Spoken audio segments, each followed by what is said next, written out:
ابو داود شریف کی حدیث ہے، معاویہ بن حکم اپنے والد سے روایت کرتے ہیں، ان رسول اللہ صلی اللہ تعالی علیہ وسلم نہا عن ہاتین الشجرتین یعنی البصل والثوم وقال من اکلہما فلا یقربن مسجدنا، کہ نبی کریم صلی اللہ علیہ وسلم نے پیاز اور لہسن کو کھا کر مسجد میں داخل ہونے سے منع فرمایا، اور آپ صلی اللہ علیہ وسلم نے ارشاد فرمایا کہ اگر کوئی ضروری خیال کرتا ہے اسے کھانا تو پھر پکا کر اس کی بو کو زائل کر لے۔ اس حدیث کے تحت اشعۃ اللمعات میں شیخ محقق عبد الحق محدث دہلوی رحمۃ اللہ علیہ ارشاد فرماتے ہیں، ہر چے بوئے ناخوش دارد معقولات و غیر معقولات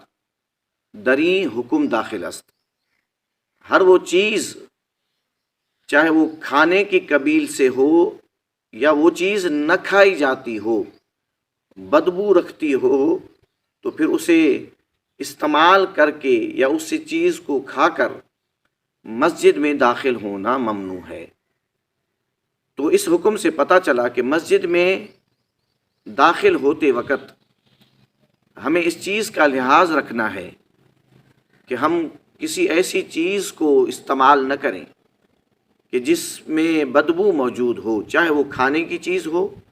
چاہے وہ کھانے کی چیز نہ ہو۔ تو معلوم ہوا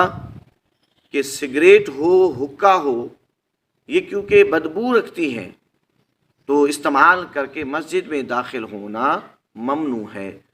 کہ جب تک کہ ان چیزوں کی بدبو کو دور نہ کر لے۔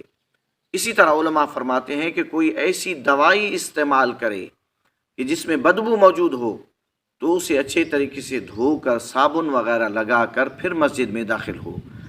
اسی طرح کسی شخص کے منہ میں، اردو میں جس بیماری کو گندا دہنی کہا جاتا ہے، یعنی بدبو ہوتی ہے، سیمیل ہوتی ہے، تو ایسا شخص اپنی اس منہ کی بدبو کو مسواک کے ذریعے اور جدید چیزوں کے ذریعے کہ جس سے بدبو دور ہو جائے، الائچی وغیرہ کھا کر یا ٹوتھ پیسٹ وغیرہ استعمال کر کے زائل کر کے پھر مسجد میں داخل ہو۔ اللہ تبارک و تعالی